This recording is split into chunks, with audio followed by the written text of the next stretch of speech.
우병우 구속영장 기각된 거는 청와대에서 데리고 있던 검사 출신들이 강력하게 로비 비슷한 걸 했다는 거야. 절대 구속시키면 안 된다고. 뭐 그런 것도 있지만 사실 우병우는 최후의 비겁함을 보여준 거라고 생각이 들거든요. 그 모든 것을 다 박근혜에게 미루고 나와버렸습니다. 시켜서 한 일인데 내가 어쩔 것이냐, 공무원으로서 그런 논리로 방어를 했다라고 그래요. 결국에는 우병우에 의해서 박근혜 탄핵 사유가 하나 더 추가되는 측면. 근데 이게 좀 되게 이율배반적인 측면이 있어요. 뭐가 있냐면 이재용이 구속 기각됐을 때 보수단체들 그 사람들이 환호했잖아요. 근데 이재용은 박근혜가 강압해서 그렇게 된 거라고 이야기를 했던 거거든. 박근혜 탄핵 사유는 계속 추가되고 있는 거예요. 뇌물죄 때문에 죄의 경감이 좀 달라지는 측면이 없지 않아 있지만 마찬가지로 우병우마저도 박근혜를 팔고 나왔다. 그 정도가 된다면 탄핵이 되는 국면에서 박근혜가 느끼는 배신감 정말 대단할 거라는 생각이 듭니다. 그리고 실제로 문고리 3인방들도 지금 현재 특검 조사받고 또 헌재에 나오니 만에 여러 가지 이야기가 있었지만 결국에는 박근혜에게 유리한 증언은 한마디도 안 했다라고 그래요. 그러니까 문고리 3인방 그렇지, 우병우 그렇지, 그 박근혜 권력에 기생해서 호가호위하던 자들이 결국엔 박근혜를 다 버리는 모양새입니다. 그들한테 박근혜는 주군이 아니라 도구였던 거예요.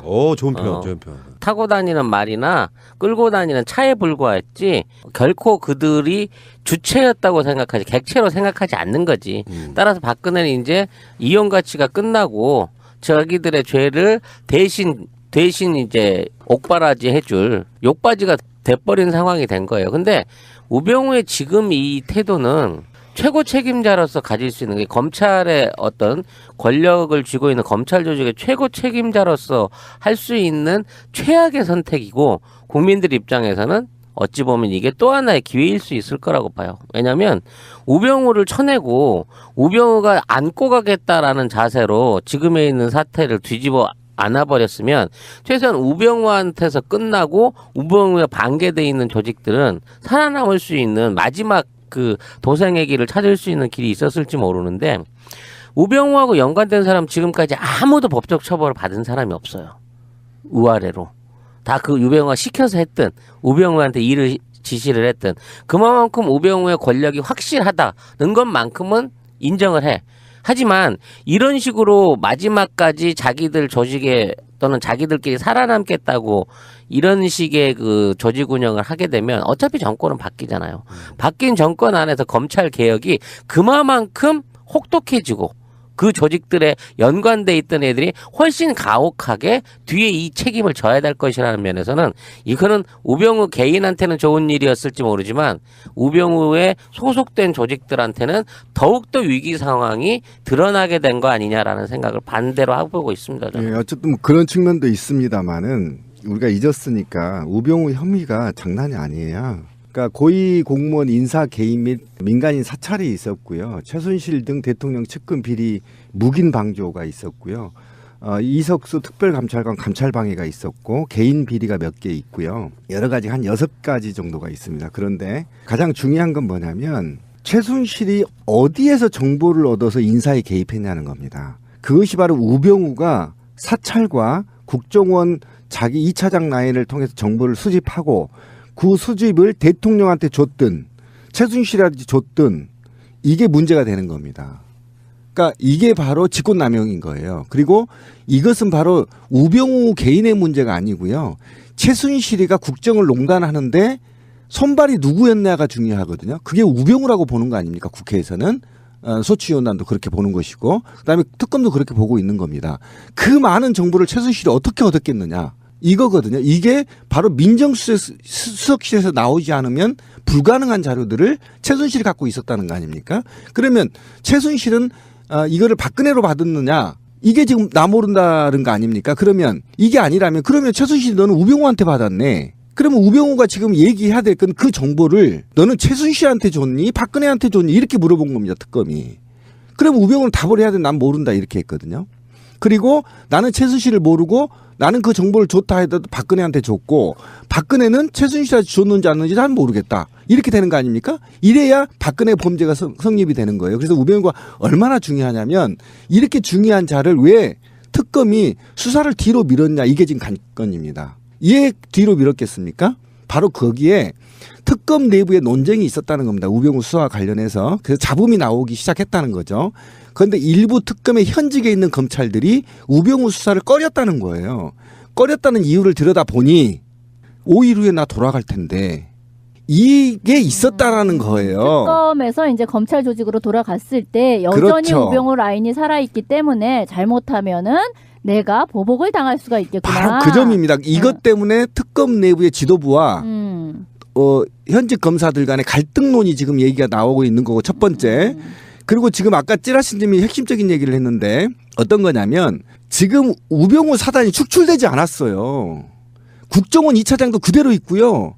각종 검찰들의 주요 인사, 검사장급들 주요 인사의 우병우 라인들이 축출되지 않았어요. 교체지도 않았어요.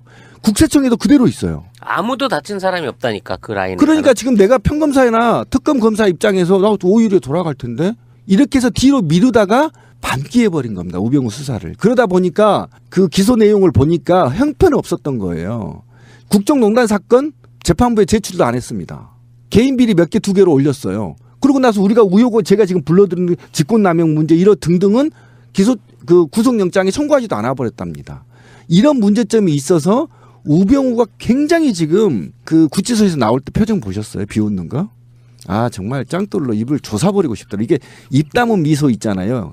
찍 웃으면서 오는데 그거는 바로 특검을 비웃는 게 아니에요. 국민 80%를 비웃는 겁니다. 개자식이에요. 니들이 날 잡아? 그러니까요. 바로 그겁니다.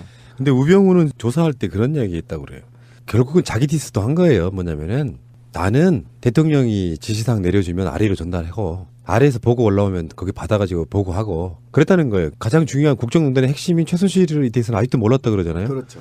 근데 자기 스스로가 무능함의 극치를 보여준 거예요. 그 논리라 그러면. 그렇죠. 아니 지금 나오고 있는 보도만으로도 사상 초유의 이런 사건인데 그걸 모르고 있었다는 게 법이라는 게 있기 때문에 그런 거지. 만약에 진짜로 몰라갖고 그랬다 그러면 얘는 사형감이야. 나라를 이렇게 만들어 놓고 결국에는 박근혜 대통령이 지시해서 한 거지 내가 주도한 건 하나도 없다고 이야기를 했는데 보도는 어떻게 나오고 있었냐면 그 똑같은 날 개헌 박근혜가 국회에 와서 개헌 투척하잖아요. 그렇죠. 7시간 만인가 뒤집힌 거. 예, 예. 그것도 우병우 작품이라는 거예요. 그렇죠. 사실관계 몇몇 개 가지고도 우병우는 계속 거짓말을 하고 있다는 걸 알 수가 있잖아요.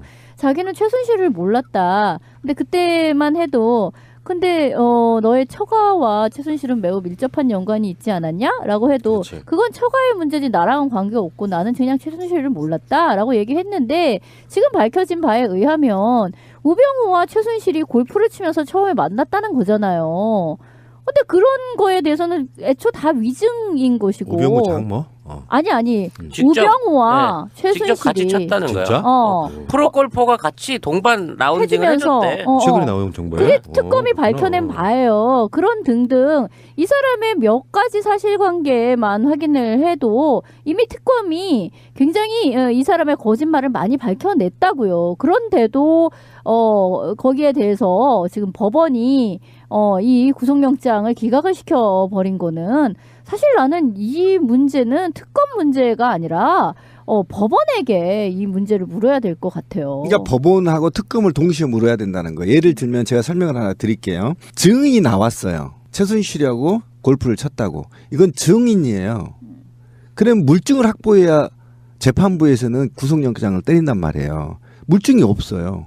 그러니까 특검 내부에 수사를 안 한 겁니다. 미뤄버렸어요, 뒤로. 이게 가장 큰 문제입니다. 그런데 이 특검에서는 구체적인 증언 말고 증거를 확보해야 될 거 아닙니까? 쳤다라고 무슨 뭐 일정을 카피하거나 또는 거기에 CCTV를 확보하거나 그런데 그게 지금 구체적으로 제출하지 않았다는 게 법원의 입장이에요. 그러니까 이것만으로는 구속을 못 시킨다는 겁니다. 구속 사유가 부족하다는 거예요. 그러니까 이런 방식으로 우병우의 제목에 대해서 우리가 얘기한 6가지 제목에 대해서 하나하나 하지 않고 2건만 올린 겁니다. 2건만. 그러면 2건을 올렸다는 이유는 그만큼 보강 수사를 안 했다라는 증거잖아요. 특검에서. 그거를 그렇게까지 바라볼 시각이 없는 게 우병우 근무처 청와대 서브만 압수수색해도 그런 측면이 있어가지고 그렇죠. 그런 것도 법이 참 있긴 하죠. 미비점이 은닉 또는 범인이 암약했을 것으로 예상되는 거기를 권력이 압수수색을 못하게 해. 그래서 이 사람이 우병우가 구속되지 못한 결정적인 이유가 청와대 압수수색을 못한 거거든.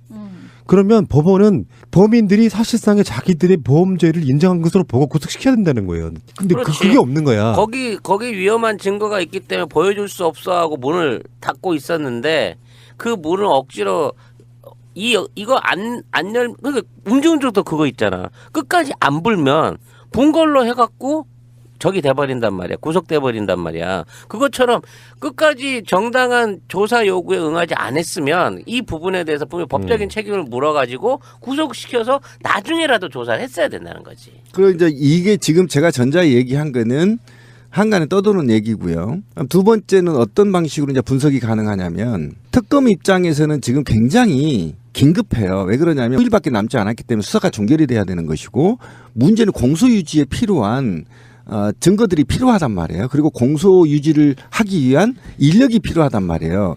그래서 오히려 우병우를 특검이 지금 갖고 노는 게 아니냐. 우병우를 슬쩍 구속을 하지 않음으로 인해서 사회적 공분을 일으키고 그리고 정치권의 경각심을 불러일으켜서 특검 연장에 정당성을 확보하는 게 아니냐라는 두 개의 분석이 가능한 겁니다. 그러니까 첫 번째 불화설이나 또는 우병우의 사단이 암약한다는 설 플러스 하나, 두 번째는 오히려 특검이 우병우를 가지고 노는 게 아니냐. 그러니까 우병우를 통해서 특검 수사 기간을 연장하려는 모티브를 만들려고 하는 게 아니냐라는 이 두 가지 해석이 지금 가능한 것입니다. 예. 역사상 가장 최고의 평가를 받고 있는 특검팀을 저는 오염시키고 싶지는 않고 그럼요. 예. 지금 말씀하신 후자의 경우가 더 의도가 있지 않을까라고 제 스스로 한번 위안을 삼아봅니다. 저도 그렇게 예. 봅니다. 예.